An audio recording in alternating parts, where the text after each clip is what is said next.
નમસ્કાર, હું જ્યોતિષાચાર્ય સત્યમ જોશી. યુટીસી ન્યૂઝમાં આપણે આજે ચર્ચા કરીશું પરીક્ષાલક્ષી, કે વિદ્યાર્થીઓએ પોતાના જીવનમાં શું આચરણ કરવું જોઈએ, કેવી રીતના મહેનત કરવી જોઈએ અને તે સફળ કેવી રીતના થઈ શકે. આપણું ધર્મ કહે છે કે આચાર પ્રથમો ધર્મ, વિચાર દ્વિતીયક. આચાર અને વિચાર આ બે વસ્તુ આપણા જીવનમાં પ્રગતિનો પંથ આગળ વધારે છે.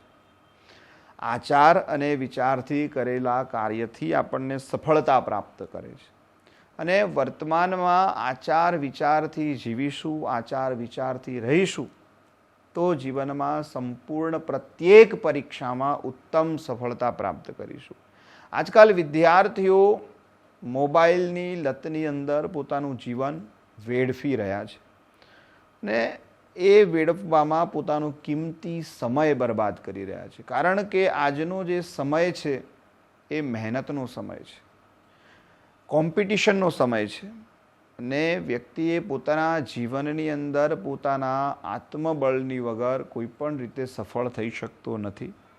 એના માટે ઈશ્વર કૃપા હિ કેવલમ, ઈશ્વર કૃપા જરૂરી છે. અને એ ઈશ્વર ઈષ્ટ કૃપા, આપણા શાસ્ત્રમાં લખ્યું છે કે મનુષ્ય યત્ન ઈશ્વર કૃપા, મનુષ્યની મહેનત અને ઈશ્વરની કૃપા હશે તો જ એ મનુષ્ય સફળ થઈ શકશે. અને વિદ્યાર્થીઓએ ખાસ કરીને પોતાના જીવનશૈલીની અંદર આપણા શાસ્ત્રને લગતા નિયમોનું પાલન કરવું જોઈએ. ધર્મ તો કહે છે કે બ્રહ્મ મુહૂર્તમાં ઉઠવું જોઈએ, પણ સવારે 5 વાગે ઉઠવું જોઈએ.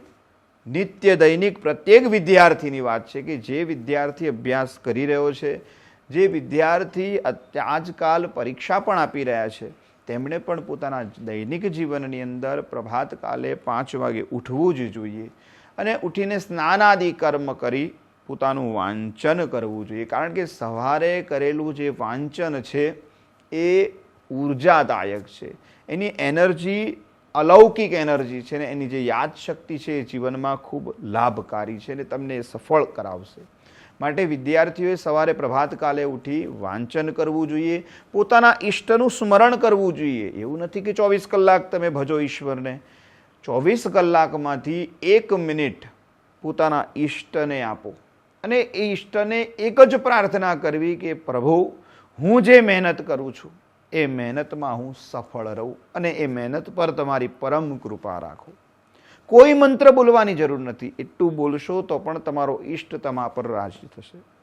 બીજી વાત કે આજકાલ વર્તમાનમાં ઘણું બધું ચાલી રહ્યું છે, આપણે જોઈ બી રહ્યા છે કે આ મંત્રેલી પેન છે, આ મંત્રેલી વસ્તુ છે, આ મંત્રેલું લોકેટ છે, આ મંત્રેલું તાવીજ છે, આ દોરો છે, ધાગો છે, એનાથી પાસ થઈ જશો. તો એવું છે નહીં, આપણા શાસ્ત્રમાં એવો કોઈ જગ્યાએ ઉલ્લેખ કરેલો નથી. તમે જે મહેનત કરશો એ જ ફળ તમને મળવાનું છે. મહેનત ન કર્યા વગર કોઈ ફળ પ્રાપ્ત થતું નથી, કે કોઈ મંત્રેલી પેનથી તમે પાસ થવાના નથી, કે કોઈ પણ વસ્તુથી તમે પાસ થવાના નથી. તમે જે મહેનત કરી છે, તમે જે પોતાના ઈષ્ટને પ્રબળ કર્યો છે એ ઈષ્ટની કૃપાથી અને તમારા મહેનતથી તમે સફળ થશો. તો નિત્ય પ્રભાતકાલે ઉઠીને વાંચન કરવું જોઈએ.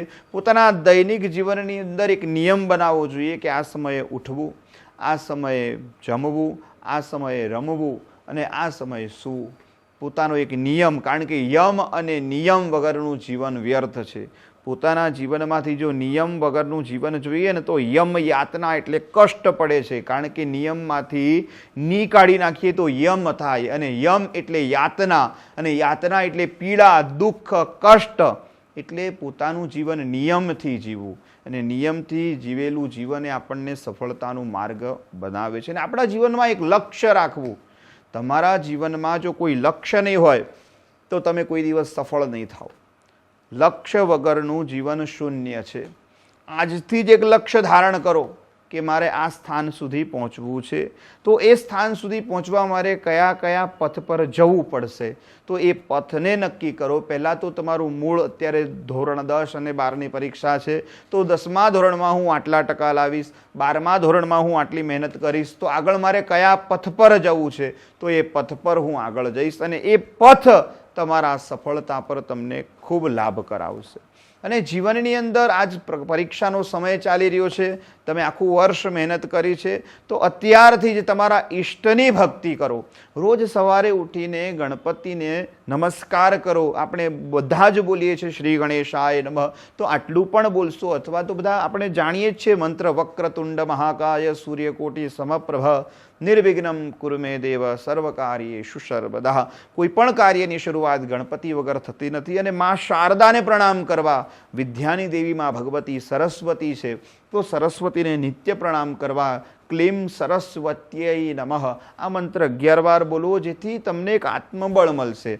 તમે જે વાંચો છો એમાં તમને સફળતા મળશે.